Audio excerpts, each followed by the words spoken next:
ایک فرماتی ہیں کسی نے کوئی پلاٹ وغیرہ خریدا لیکن ابھی رجسٹری نہیں کی تھی اور آگے سیل کر دیا، کیا حکم شرع ہوگا؟ بالکل جائز ہے۔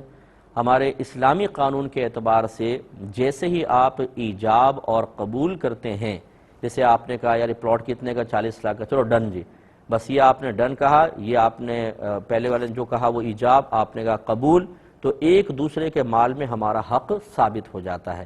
یعنی ابھی اگر ڈاکومنٹس وغیرہ نہیں بھی بنے، کوئی بیانہ وغیرہ دیا یا نہیں دیا، ایک دوسرے کے مال پر حق ثابت ہو گیا ہے، اور گویا کہ اگر اس نے قبضہ بھی دے دیا تو یہ آپ کا مال ہو گیا۔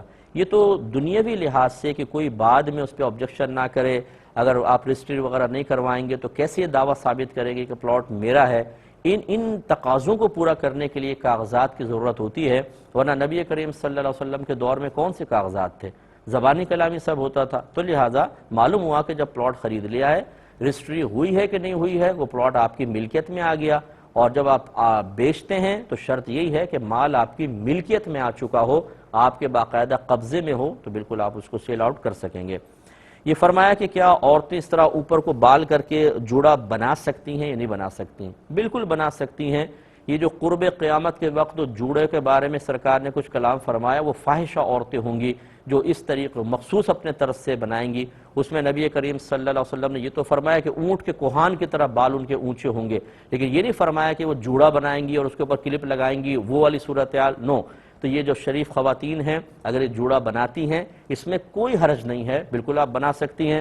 جو کہتا ہے کہ یہ عورت کو جوڑا بنانا یہ منع ہے، وہ شرعی دلیل لے کر آئے، اس پہ کون سی واضح طور پہ دلیل موجود ہے؟ اور اگر نہیں لا سکتے تو یہ اس طرح کے مسائل بتانا اور عورتوں کے لیے راہ اجازت کو تنگ کرنے کی کوشش کرنا، یہ شریعت پر بہتان، الزام اور افتراء ہے۔ آخرت میں جواب دہ ہوں گے، یاد رکھیں۔ بڑی ویسی پکچریں بنا دیں گے، اونٹ کا کوہان بنائیں گے، پھر عورت کا جوڑا بنا کے اس کے اندر دکھائیں گے کہ یوں بن گیا ہے، پھر وہ حدیث لکھ دیں گے۔ ارے بھائی آپ کو پتہ ہے کہ حدیث اس کے بارے میں تھی؟ تو یہ وہ لوگ ہوتے ہیں کہ جن کو شوق تو بہت زیادہ ہوتا ہے تبلیغ دین کرنے کا، لیکن دین حاصل کرنے کی مشقت برداشت کرنے کے لیے ان کا نفس بالکل تیار نہیں ہوتا۔